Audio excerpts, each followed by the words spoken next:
Wapendwa wana taifa la Mungu, tumsifu Yesu Kristo. Tumekutana tena kushirikishana neno la Mungu na kuleteni tafakari hii ikiwa ni ya sherehe ya Bwana wetu Yesu Kristo, mfalme wa ulimwengu. Dominika ya sherehe ya Bwana wetu Yesu Kristo mfalme kimsingi ni Dominika ya 34 ya mwaka wa kiliturujia. Na Dominika hii ya sherehe ya Bwana wetu Yesu Kristo mfalme ndiyo Dominika ya mwisho ya mwaka wa liturujia. Kumbe ni ukaribishe tuweze kushirikishana hili neno la Mungu.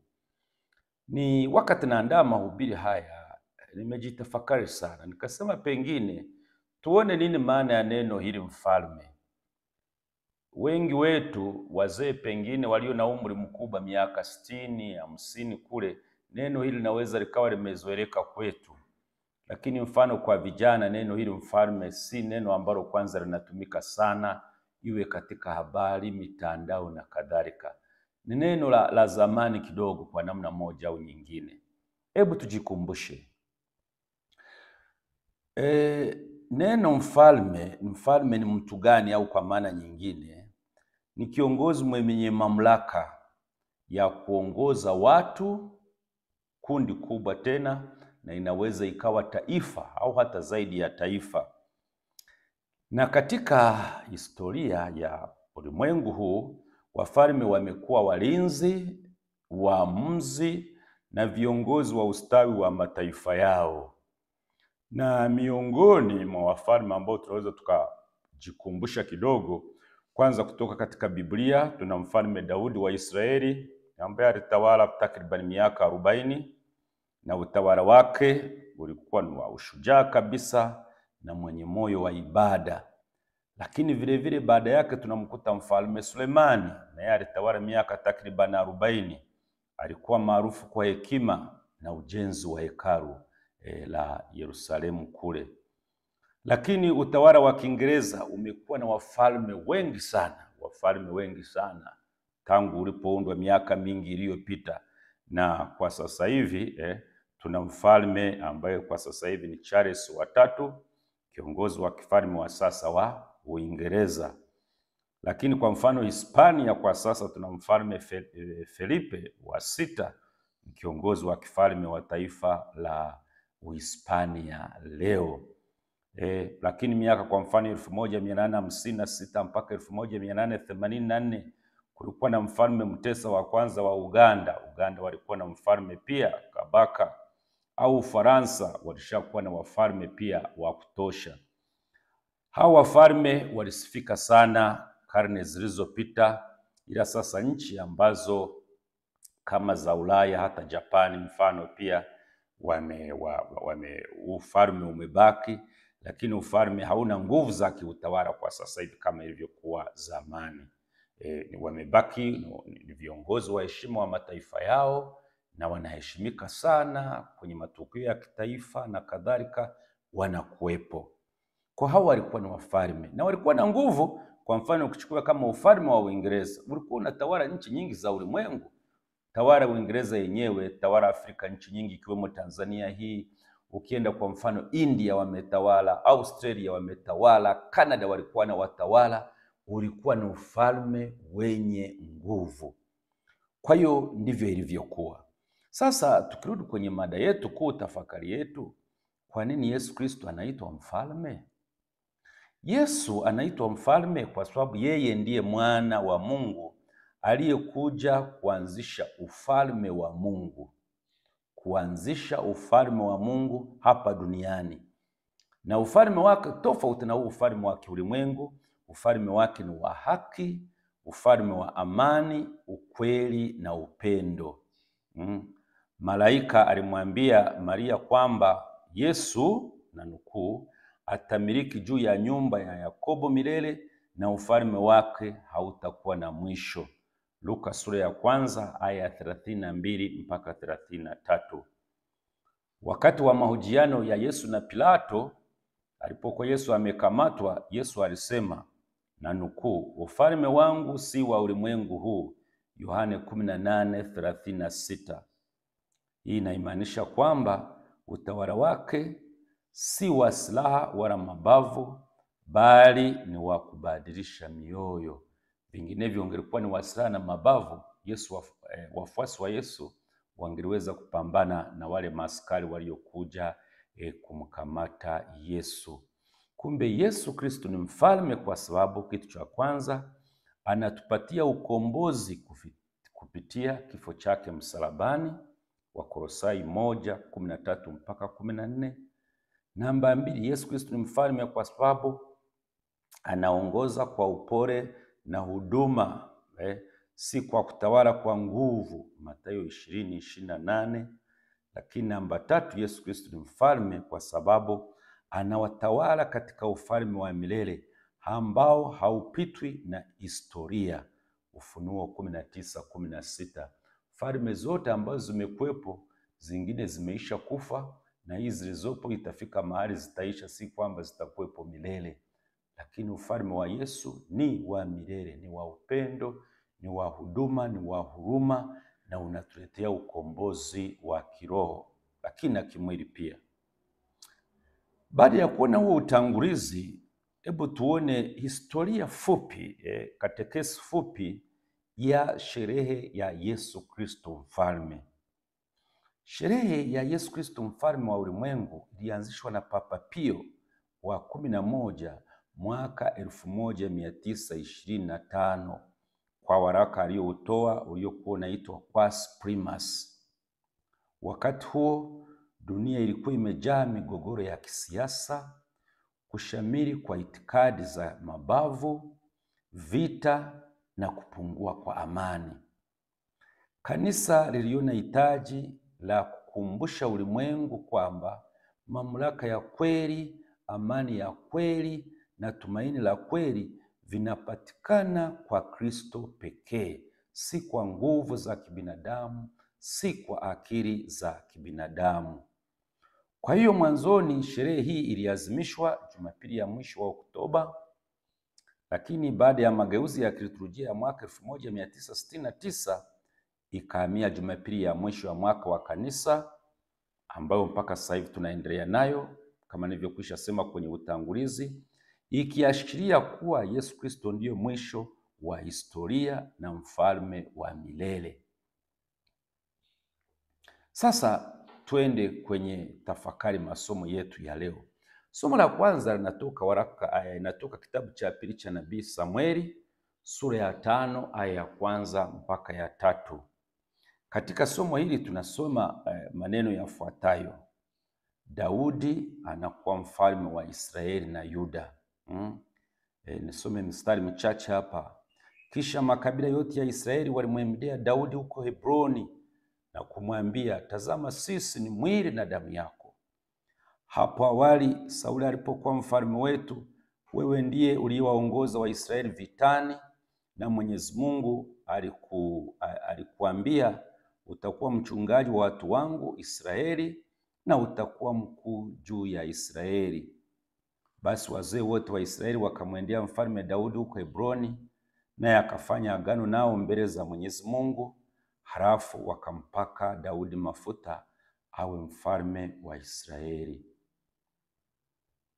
Wazee hawa wa Israeli wanamkiri kuwa mfalme wao huyo Daudi, si kwa sababu ya nguvu za kijeshi, bali kwa sababu waliona ndani yake mpango wa Mungu.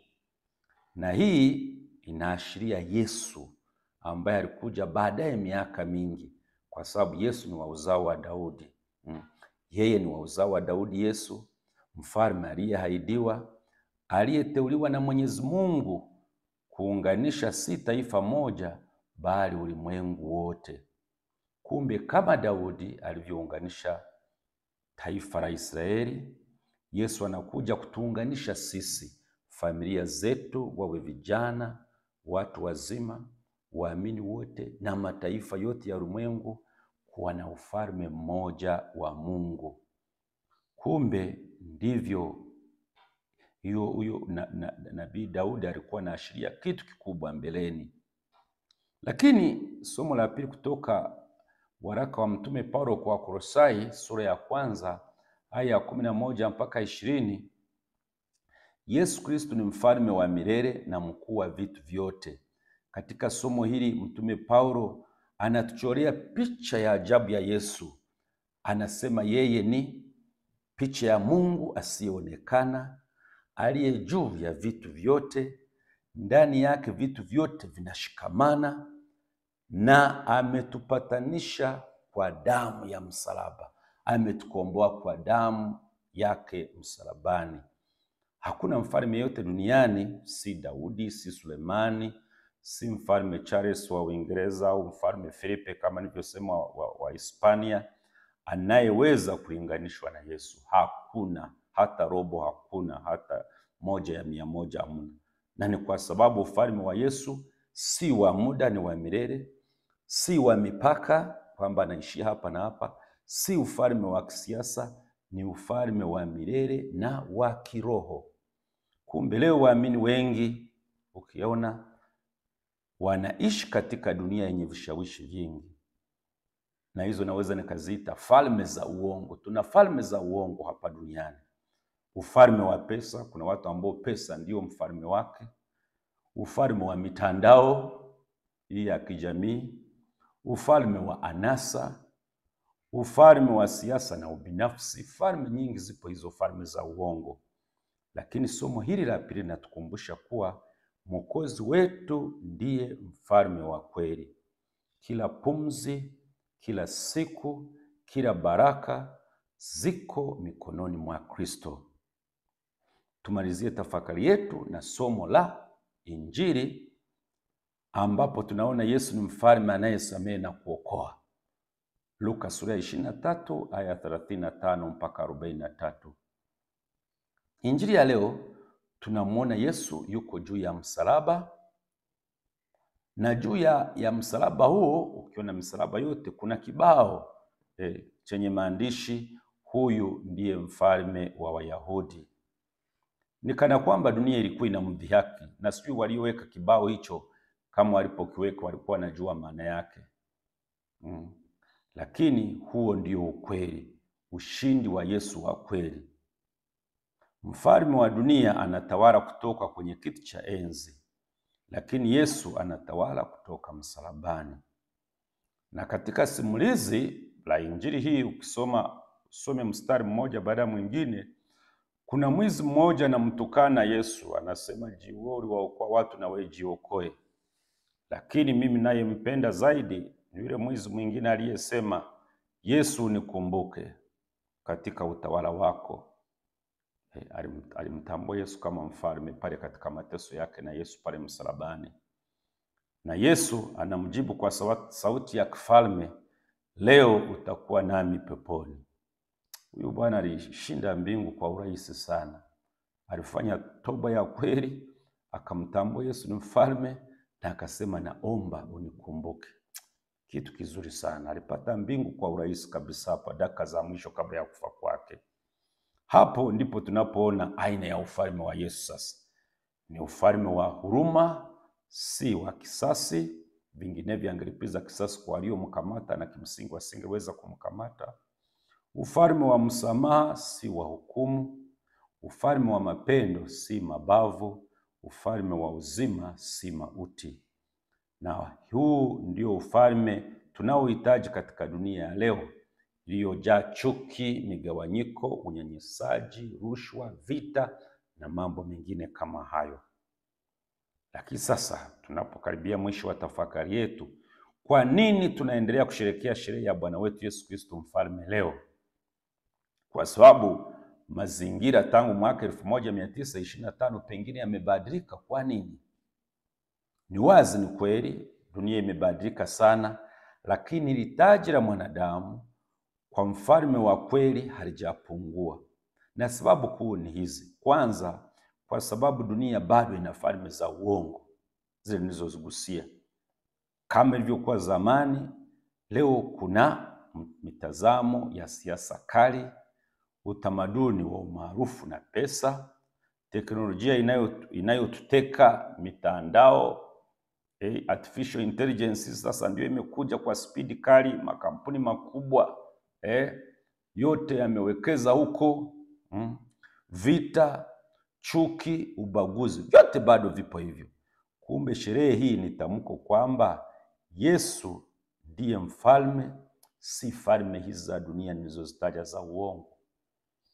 Lakini namba 2, kwa sababu Yesu bado anatupa amani ambayo dunia haiwezi kutoa. Yesu alisema Yohana 14:27, amani nawapa, si kama dunia itoavyo.